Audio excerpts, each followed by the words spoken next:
Hey guys, what is up and welcome back to my channel. And what a state we're in right now. What an absolute state in this of literally so many shenanigans. And to anyone struggling with anxiety or mental illness or anything like triggering habits, OCD, eating disorders especially, this is a really difficult time to cope and to try and be letting go of crutches. Just remember, at the end of the day, anorexia nervosa, bulimia nervosa, it's all a need for control and obsession. It's an anxiety-based disorder. So when there is so much falling around you, when there is so much lack of control, not knowing what's going to be quarantined next, the quarantine, the isolation, the lack of movement, it can be a way for you to resort to clutch habits as coping mechanisms, because that's what we use it for at the end of the day, isn't it? It's ways of just dealing with that stress, and that whether it's stress about your body changing, stress about something that's upset you during the day, you'd probably always resort to restriction, or you'd resort to some sort of form of exercise. It becomes your way of communicating with people. So when you can, a lot of you are probably thinking, you know what? I'm just going to put my recovery on hold. I'm going to use my clutch habits. I'm going to stay in this quasi state, you know what, where I don't push myself until the isolation finishes, until the quarantine finishes, until all the anxiety passes around me. But I can promise you that if you don't push through it today, and if you find those ways to make excuses today, to stay in those quasi habits, to stay in that, half lull of not pushing yourself, then there will never be a good time to recover. I promise there will always be something that comes up. And I've noticed that I would always say, I'll wait until after the wedding. I'll wait until after this. I'll wait until after this event. So I had my weigh-in yesterday with my therapist, and gaining a kilo weight, it's like, yay, Jack's gained a kilo, let's celebrate.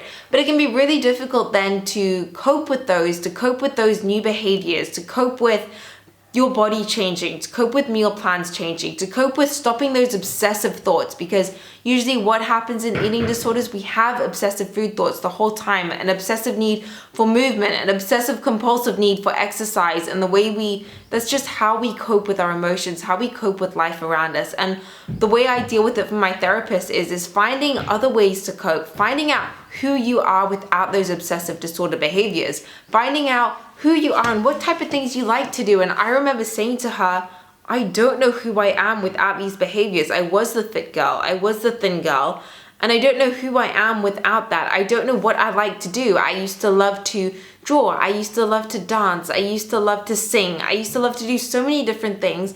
But the truth is that you waste so much energy being anxious all the time, obsessing about food, moving all the time, that compulsive need for movement and exercise, which is again just keeping you in that eating disordered mindset, those obsessive compulsive behaviors that again need to move. So when something like this hits, you think, I can't cope with everything going on around me, so I'm just going to use my safe behavior for now. Stop it. Don't do that, because that's just going to keep you trapped for longer. And again, trust me, I had my meltdown about it all yesterday with trying to deal with the weight gain and then increased menu planning changes. And so what we did was we came up with like a distraction list, and a distraction list can't be movementless. And especially in a time like this now, it's a good thing to have distractions. And remember, anxiety, what she explained to me, is just like a peak, okay? It's like a little, it's like a bell curve.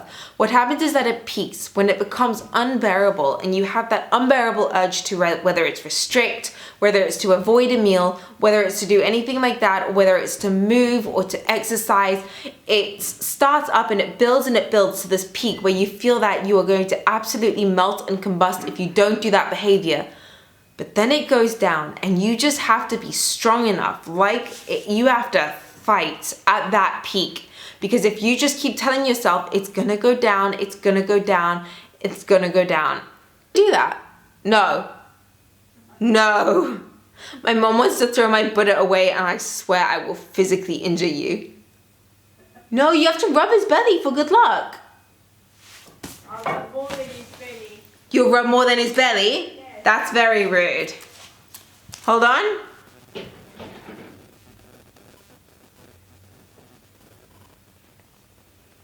Show the Buddha and what you wanted to do to him. Have you seen Scare? I got you on camera. She hates my Buddha. I don't know why. What is your problem with him? Not nice. Yeah, very nice. We don't need a Buddha. I need a Buddha. I want my Buddha. Put my Buddha down. Having a deep conversation with my friends. Buddhas are very black. Oh, you're going straight to the bad ashram for that. Why? So what she did was she gave me a distraction list for moments when you're at the top of that peak curve and everything seems absolutely unbearable. And whether it's doing things like getting a coloring book, and they have really fun adult coloring books, or mandala books, or whether you start journaling, or whether you start watching a YouTube show, but something that's not related to food, something different. So today was actually incredible. If you're wondering why, Jax, why in the first time ever does your makeup actually look good and look decent on camera, or why do you look different on camera? I'm gonna tell you. I filmed the most incredible, amazing, inspirational tutorial today. So it was a makeup tutorial with a body positive model here in Dubai. She's a curvy model, and she was speaking all about how she deals with her sense of confidence, body positivity, what she does here, how she's the only body positive model here in Dubai, and how she's just pioneering this industry. And she was actually someone that influenced me in my recovery, and she taught me how to feel just beautiful in the skin that I'm in, regardless of what it actually looks like. And that is going to be on my other channel, on the Confused Expat. I'll leave a link down below. It should be posted up within a week. And it's something that, again, she has so many beautiful pieces of advice towards people out there just on feeling that type of sense of self-confidence and self-esteem that doesn't come from food restriction, that doesn't come from eating disordered behaviors, but that actually comes from productive behaviors. So again, whether it comes to finding your distraction tasks, and whether it's playing with the dogs in the garden, or whether it's just sitting and speaking to someone, Skyping with a friend, talking to a friend, whether it's starting to paint, whether it's starting a hobby, like whether it's the clay pot modeling, you get the candle making, something that involves using your hands and distracting yourself, or whether it's, Mom, what are some really good distraction activities? Oh, fuck off. Scratch. Distraction. Distraction. Cleaning was on the list. Reorganizing. Yeah, reorganizing is a big one. Painting. Painting is one too that we've mentioned. I need to get one of those adult coloring books. That's what she told me to get anyway. Okay. I'll tell you later. I've literally like Marie Kondoed every single thing in this house, and I keep doing that. And you know what I'm gonna do? I'm gonna keep doing it, and the urges get less and less and less and less. And the need to move gets less and less. And the best time is when you beat that anxiety curve. And by the way, it's the same fear food curve. It's the anxiety you feel during a fear food that peaks so high you think, I can't do it, I can't do it, I can't do it. And when you push through and you actually beat that curve, and you start to realize that when anxiety peaks, it's gonna start to go down. When the urge to exercise peaks, it's okay, hang in there, and it's gonna start going down. But you have got to have in place your 10 set of things that you can resort to when you feel those urges come up, when you feel the peaks coming up. You've got to have those urges, like those type of distraction tasks. And like I said, whether it's writing or journaling or painting or reading a book. So I've gone through a book every 2 weeks, whether it's reorganizing cupboards, just taking everything out and refolding them just so that you don't restrict, or just so that you feel okay after eating a big meal and sticking to something, whether it's adding in extra food. Always think, what can I add? Never what can I restrict or take away? And like I'm saying, I know it's not easy because I had my meltdown, okay? Yesterday there were tears, there was snot coming out of nostrils and everywhere. Because I just said, like, it was overwhelming. It's so much to cope with, not being able to move, not being able to do anything, not being able to get out, not being able to restrict. You guys know that I don't prepare my meals at all. And I just said to her, I need my one way of coping. She goes, no, those were your ways of your eating disorder controlling you. So use this time to come out of this disorder. Use this time to come out of this uncertainty, this level of isolation, this quarantine. Yes. Because whether we were in a state of quarantine or isolation or not, I'm telling you now, your behavior would be exactly the same. It would be just as difficult to not move, and it would just be another excuse that you would find that would come up. I'll wait until this is finished, or I'm not just ready yet. And I promise you, and I have learned with every fear food that I have done, with every time I have stopped moving and every time I have had to stop and not work out, I have learned that the anxiety gets less and less, but there is always an easy way to find an excuse. And you've got to know that. You've got to know that it's not the corona, it's not the COVID-19, it's not the isolation, it's not the quarantine. It's your eating disorder that's making it difficult to cope. It is your eating disorder needs and behaviors and coping mechanisms.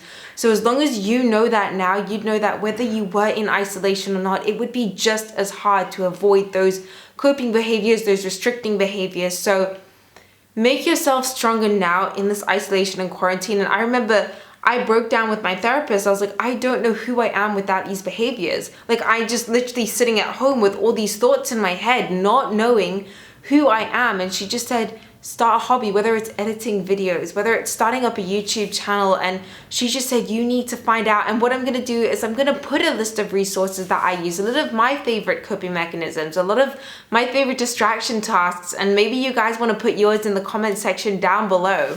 Because I promise you, I know that overwhelming sense of anxiety of having to stick to plans, of having to deal and sit with the weight gain and not move, not do that compulsive behavior, not do that compulsive exercise. Trust me, that pain and that crippling anxiety where you feel like you're absolutely melting. What did I do instead? I was like, okay, let me distract myself with a project, this confused expat project, where, again, filming that makeup tutorial today with a woman that was so inspiring and incredible. And if it hadn't been for me not dedicating so much time and energy to obsessing about food and restriction or movement, I would have never had the energy to sort that out and to have that incredible experience today. So instead of thinking about what you're going to lose by giving up your eating disorder habits, start thinking about ways you're going to open up your life, new hobbies, new behaviors, new things that you're going to learn how to do. Go on Skillshare.com and learn something new, whether it's from storyboarding or editing or doing something different. Use your phone to get creative. Use this as a time to grow, and it's going to be able to distract your mind. And in fact, it's going to grow you as a person, whereas your eating disorder actually starts shrinking your world down. It goes from isolating yourself from people to the only thing that you are is food restrictions and obsessive compulsives and exercise and movement. That's what your world shrinks down to. And expanding it up, it becomes difficult at first because you forget how to exercise that part of your brain. You forget how to exercise that muscle of creativity, and you forget how to forget what freedom really feels like. And slowly, day by day, I'm getting stronger and I'm getting better at beating that peak curve in anxiety and acknowledging when things feel unbearable and just acknowledging that, okay, I've got to sit through the pain. I've got to wait for the curve to go down. I've got to wait for this moment of anxiety will pass. And I have to say that to myself, whether I'm scared of what's on my plate, whether I'm scared of the fact that I'm not going to move, I have to keep saying to myself, the anxiety will pass, the anxiety will pass. It is temporary.